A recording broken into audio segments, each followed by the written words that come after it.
Have you ever read the Old Testament and wondered when an event took place? Or maybe even what else was going on in other ancient cultures at the same time? Maybe you've even read an Old Testament story and wondered, did this happen? Well, if that's you, then you are in good company, because I myself have felt the same way.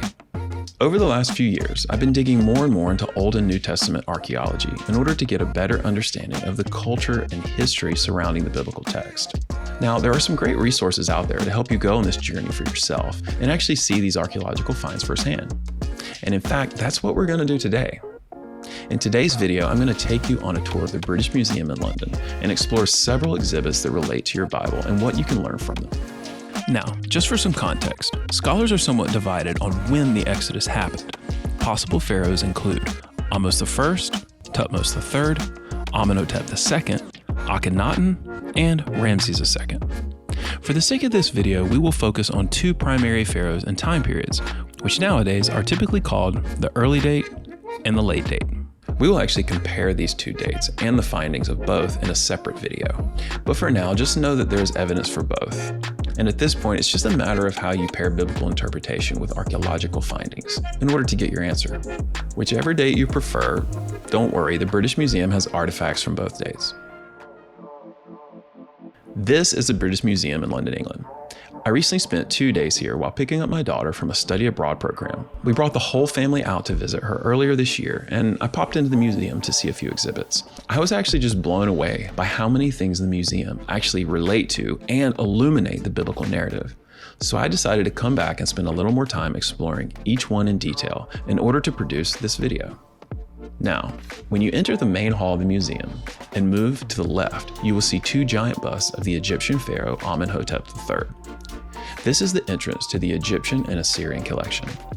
Now, as you make your way into this gallery, you are immediately confronted with one of the most significant finds in Egyptology, the Rosetta Stone. In short, the Rosetta Stone is an Egyptian stele which contains a decree written in 3 languages, including Egyptian hieroglyphics and ancient Greek. This stone served as a means to unlock the meaning of Egyptian hieroglyphics, which up until its discovery in the late 18th century was pretty much a mystery. Now, as you move to the right, you will find the first piece which relates to your biblical story. Elevated in the middle of the large gallery is a bust of Ramesses II. Why is this important? Well, proponents of the late date Exodus believe that Ramesses II was in fact the biblical pharaoh during this time period. In this gallery, there are several busts of Ramesses II, along with some other artifacts from this time period, including 2 giant columns at the end of the gallery hall. I personally find all of this so interesting and intriguing. Ancient Egypt is one of the most mysterious civilizations known to man, and it leaves me in awe just thinking about how the biblical story intersects with this amazing slice of ancient history. Now, as you make your way to the opposite end of the gallery hall, you are essentially walking backwards in the Egyptian timeline. In the middle of the gallery hall, you will see another giant bust and an outstretched arm. This statue belongs to Amenhotep III, who reigned over the 18th dynasty from 1390 to 1352 BC. This is actually very interesting because about a century later, Ramesses II partly reworked the facial features of the statue into his own likeness. The usurpation of older statues was common for several centuries in ancient Egypt, but only Ramses would have their features modified. I think this is an interesting point to consider when you think about the biblical story of the Exodus and the arrogance shown by the pharaoh in the biblical text. Does this make Ramses II the biblical pharaoh? Maybe. Now, if you look around this gallery, there are a few other relevant statues that relate to your Bible. Just to the left of the updated Amenhotep III statue is a smaller statue of Thutmose III. Now, for proponents of the early Exodus date, Thutmose III would have been pharaoh when Moses fled Egypt after killing an Egyptian for beating one of his own Hebrew people.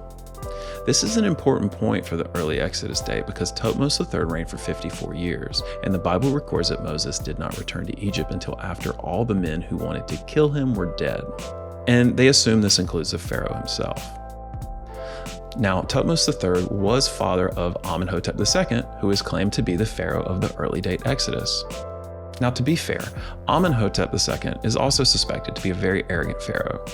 There is a carving of him riding a horse and shooting arrows through a copper target, and he claimed that he was able to do superhuman feats like this, and even that he could row a boat down the Nile faster than a whole crew of sailors, or that he defeated 7 princes in Canaan all by himself.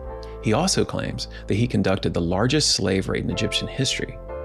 Was he trying to compensate for something, like maybe missing a few 100,000 Israelite slaves? Well, proponents of the early Exodus date believe so. Now, back to the museum.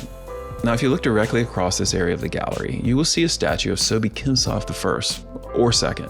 Now, this gets kind of technical, just follow with me. Sobekimsaf I was pharaoh when Egypt was divided between the Theban-based 17th dynasty in Upper Egypt, where he reigned, and the Avaris-based 15th dynasty of the Hyksos, who controlled Lower and part of Middle Egypt. This is really interesting because it's believed that Joseph was actually part of the Hyksos people. The Hyksos were Canaanites that lived in Egypt during the Middle Kingdom. As I mentioned previously, the Hyksos seat of power was the city of Avaris in the Nile Delta, which in Bible times would have been called the land of Goshen. So this could explain the quick promotion of Joseph to the vizier over Egypt, as recorded in your Bible. It is in fact known that the Egyptians did not like foreign rulers, and so it makes sense to conjecture that the pharaoh would be more likely to promote from his own cultural background. In fact, after the Hyksos are overthrown by Ahmose I around 1570 BC, we know that historically they were in fact enslaved, and the word for Asiatic, which this time is also interchangeable with the word Semitic, becomes synonymous with the word for slave. So I find all that really interesting. Now, before we wrap up the Egyptian stuff, there was one more set of artifacts in the British Museum, and that is a set of tablets called the Amarna Letters.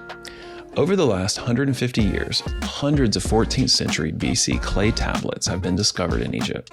These tablets are known as the Amarna Letters.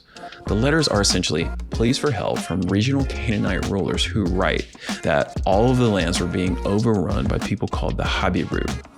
The Amarna Letters have been dated to the reigns of pharaohs Amenhotep III and his son Akhenaten, both of which have artifacts on display at the British Museum.